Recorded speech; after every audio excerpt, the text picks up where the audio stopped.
नमस्कार, झारखंड समाचार में आप सबों का स्वागत है। आइए जानते हैं आज की ताजा मुख्य खबरों को। अब होगी नौकरी की बहार। सरकार ने 38,000 पदों पर नियुक्ति के लिए भेजी अधिसूचना। एसएससी ने 12,000 पदों को भरने के लिए निकाला विज्ञापन। राज्य सरकार ने नियुक्ति प्रक्रिया को गति देने की दिशा में तेजी से काम कर रही है। कार्मिक एवं प्रशासनिक सुधार विभाग ने अब तक रिक्त लगभग 38,000 पदों पर नियुक्ति के लिए झारखंड राज्य कर्मचारी चयन आयोग को अधिसूचना भेज चुकी है। इनमें 12,000 पदों को भरने के लिए विज्ञापन भी निकाल चुका है।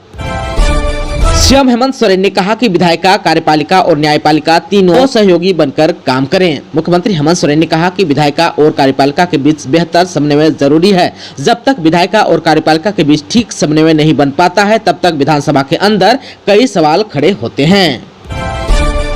डीडीसी मनीष कुमार ने कहा कि मुसाबनी में बनेगा आदर्श ग्राम, हर पंचायत में खुलेगी दवा दुकान। जमशेदपुर के डीडीसी मनीष कुमार ने सोमवार को मुसाबनी और डुमरिया प्रखंड में चल रही योजनाओं का निरीक्षण किया। मुसाबनी में समीक्षा के दौरान डीडीसी ने बीडीओ सीमा कुमारी से कहा कि एक गांव को आदर्श गांव बनाया जाएगा ताकि उस गांव के विकास से दूसरे गांव के लोग प्रेरणा ले सकेंगे। अवैध खनन मामले में ईडी आज पंकज मिश्रा के सहयोगी भगवान भगत और टिंकल भगत से करेगा पूछताछ। जानेगा कितना अवैध पत्थर निकाला। प्रवर्तन निदेशालय यानी कि ईडी ने संथाल में हुए 1,000 करोड़ के अवैध खनन मामले में पत्थर कारोबारी भगवान भगत और टिंकल भगत से 5 दिन पूछताछ करेगा। आप सबको बता दूं कि पंकज मिश्रा के खास सहयोगी रहे भगवान भगत और टिंकल भगत को ईडी ने 7 जुलाई को गिरफ्तार किया था।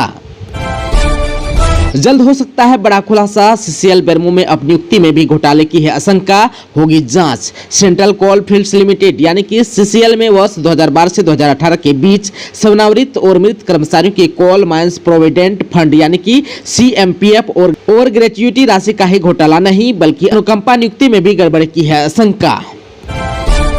डेटा एनालिसिस का काम जारी। चंद्रयान 3 मिशन के डेटा एनालिसिस ट्रेनिंग के लिए किया गया था बीआईटी मिश्रा की टीम का चयन। बीआईटी मिश्रा के रिमोट सेंसिंग डिपार्टमेंट की ओर से चंद्रयान 3 के लैंडिंग साइट के लिए डेटा एनालिसिस का काम किया जा रहा है। इसके लिए इसरो की ओर से चंद्रयान 1 और चंद्रयान 2 के ऑर्बिट के सेंसर डेटा सेट को भेजे गए हैं। जमशेदपुर में खरीफ फसल में किसानों को मिलेगा केसीसी का लाभ, खुशी की लहर। जिला कृषि पदाधिकारी कार्यालय और एलडीएम की ओर से सोमवार को सिद्धगोड़ा टाउन हॉल में जिला स्तरीय खरीफ कार्यशाला सह किसान क्रेडिट कार्ड जागरूकता अभियान कार्यक्रम का आयोजन हुआ। जमशेदपुर के बीडीओ प्रवीण कुमार और डीपीआरओ डॉक्टर रजनीकांत मिश्रा ने संयुक्त रूप से कार्यशाला का आयोजन किया था। जिला कृषि पदाधिकारी मिथिलेश कालंदी ने कार्यशाला को संबोधित करते हुए कहा कि कार्यशाला का मुख्य उद्देश्य किसानों को खरीफ फसलों को खेती से अवगत कराना है। केसीसी से कैसे अधिक लाभ हासिल कर सकते हैं, इसकी जानकारी दी गई। मोटे अनाज के तहत मड़वा, कोदो, सांवा फसल का खेती जो वर्षों पहले किसान करते थे, उसकी खेती को प्रोत्साहित करने का भी सुझाव दिए। उद्यान, मत्स्य, गौवे पशुपालन विभाग के अधिकारियों ने अपने अपने विभाग में चल रही योजनाओं की जानकारी किसानों को दी। कृषि विज्ञान केंद्र के वैज्ञानिक गोंदरा मार्टी और क्षेत्रीय अनुसंधान केंद्र के वैज्ञानिक डॉक्टर देवाशीष महतो ने भी किसानों की जानकारी दी। मौके पर 12 किसानों को कृषि के क्षेत्र में उत्कृष्ट कार्य के लिए सम्मानित भी किया गया। पीएम मोदी से मिले बाबूलाल मरांडी। बीजेपी प्रदेश अध्यक्ष की नई जवाबदेही के लिए जताया आभार। भाजपा के नए प्रदेश अध्यक्ष व पूर्व मुख्यमंत्री बाबूलाल मरांडी ने सोमवार को नई दिल्ली में प्रधानमंत्री नरेंद्र मोदी से मुलाकात की। श्री मरांडी ने प्रधानमंत्री से मिलकर नई जवाबदेही दिए जाने के लिए आभार जताया। इसके साथ प्रदेश में सरकार के कामकाज और लोकसभा चुनाव की तैयारी को लेकर चर्चा भी की। आप सबको बता दें कि बीजेपी के नए प्रदेश अध्यक्ष बनने के बाद श्री मरांडी की पीएम मोदी से पहली मुलाकात है। श्री मरांडी गृह मंत्री अमित शाह, राष्ट्रीय अध्यक्ष जेपी नड्डा सहित दूसरे आला नेताओं से भी मुलाकात करेंगे। आप सबको बता दूं कि झारखंड बीजेपी विधायक दल के नेता बाबूलाल मरांडी ने प्रधानमंत्री नरेंद्र मोदी को बताया कि राज्य सरकार भ्रष्टाचार में लिप्त है। सरकार की जन विरोधी नीति और भ्रष्टाचार के खिलाफ पार्टी लगातार संघर्ष कर रही है। राज्य में चौपट विधि व्यवस्था के खिलाफ पार्टी लगातार आंदोलनरत है। श्री मरांडी ने उन्हें बताया कि पार्टी को सांगठनिक रूप से मजबूत करने और केंद्र सरकार की नीतियों को लेकर कार्यकर्ता पूरी ताकत से जुटे हुए हैं। झारखंड के 5 जिलों में होगी मनरेगा लोकपाल की नियुक्ति।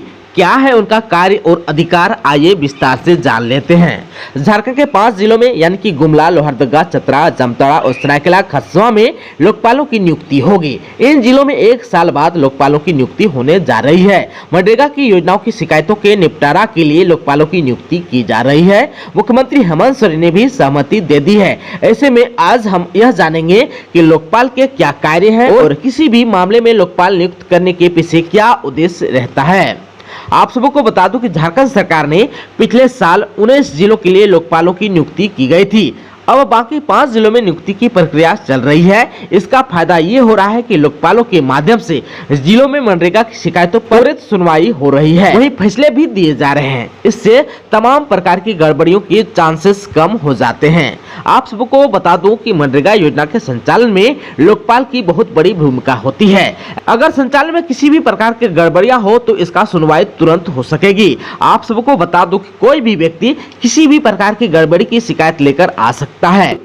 लोकपाल का दायित्व होगा कि वह शिकायत की जांच कराकर दोषी पाए जाने वाले संबंधित कर्मचारी और अधिकारी पर कार्रवाई की अनुशंसा डीएम को भेज सकेंगे। जरूरत पड़ने पर उनके पास सजा का भी अनुमोदन करने का अधिकार है। आप सबको बता दें कि लोकपाल के पास शिकायत निवारण के लिए विभागीय और सुधारात्मक कार्रवाई का अधिकार होता है।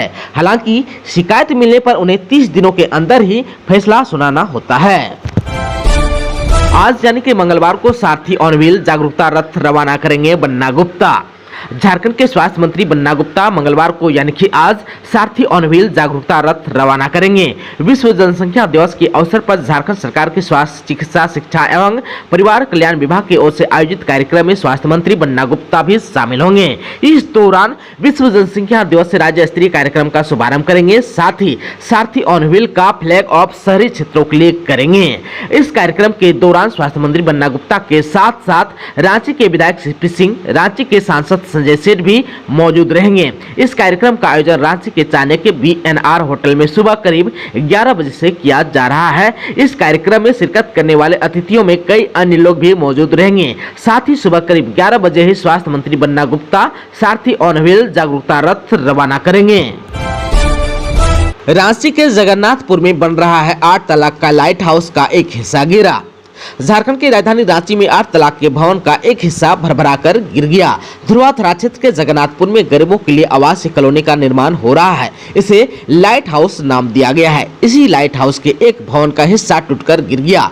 आप सबको बता दूं कि सोमवार को अचानक बिल्डिंग के हिस्से के गिरने के बाद अफरा तफरी मच गई। टूटे हुए हिस्से को तत्काल हरे कपड़े से ढक दिया गया है। कॉलोनी में जाने नहीं दिया जा रहा है और वहाँ जो है हाइड्रा से मलबा हटाने का काम भी चल रहा है। झारखंड के 5 जिलों का तापमान घटा, बाकी का बढ़ा। 3 दिन तक भारी वर्षा की चेतावनी। झारखंड में मानसून सक्रिय है। मौसम विज्ञान केंद्र ने येलो अलर्ट जारी कर कहा कि संथाल परगना में 3 दिन तक 11, 12 और 13 जुलाई को कहीं कहीं भारी बारिश होगी। बारिश का अलर्ट मुख्य रूप से संथाल परगना के 6 जिलों के लिए है। इसमें देवघर, दुमका, गोड्डा, जामताड़ा, पाकुड़ और साहिबगंज जिला शामिल है। हालांकि इसका असर आसपास के कई जिलों में भी दिख सकता है। झारखंड के 5 जिलों में पिछले 24 घंटे के दौरान तापमान में कमी आई, जबकि बाकी जिलों का तापमान में वृद्धि दर्ज की गई।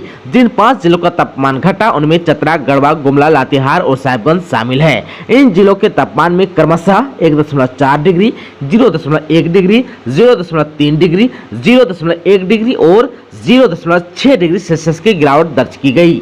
साहिबगंज में आज 0.5 मिलीमीटर वर्षा भी हुई। आप सबको बता दूं कि जमशेदपुर का अधिकतम और न्यूनतम तापमान दोनों बढ़ गया है। अधिकतम तापमान में 1.8 डिग्री सेंटीग्रेड की वृद्धि हुई, जबकि न्यूनतम तापमान 1.1 डिग्री सेंटीग्रेड बढ़ गया। इसके साथ ही यहाँ का अधिकतम तापमान 36.8 डिग्री सेंटीग्रेड हो गया, जो सामान्य से 3.6 डिग्री अधिक है। न्यूनतम तापमान भी 27.3 डिग्री सेल्सियस रिकॉर्ड किया गया, जो सामान्य से 2 डिग्री सेंटीग्रेड अधिक है। यहाँ भी आज बारिश नहीं हुई। घरेलू विवाद में बेरहमी से पत्नी को मार डाला, फरार पति को तलाश रही है पुलिस। झारखंड के सरायकेला खरसावां जिले के कुचाई थाना क्षेत्र के सियाडी गांव के पटेता टोला में एक महिला की धारदार हथियार से वार कर हत्या कर दी गई। हत्या का आरोप महिला के पति पर लगा। आरोपी पति फरार है। कुचाई पुलिस छापेमारी में जुटी है। कुचाई थाना प्रभारी विष्णु चरण भोक्ता ने बताया कि जलेश्वरी मुंडा की हत्या के मामले में उसके पति लखराम मुंडा के खिलाफ मामला दर्ज कर जांच शुरू कर दी गई है। बताया जा रहा है कि घरेलू विवाद में पति ने पत्नी की बेरहमी से हत्या की है। जानलेवा हमले में मुखिया परमेश्वर गोप गंभीर रूप से घायल, जांच में जुटी है पुलिस।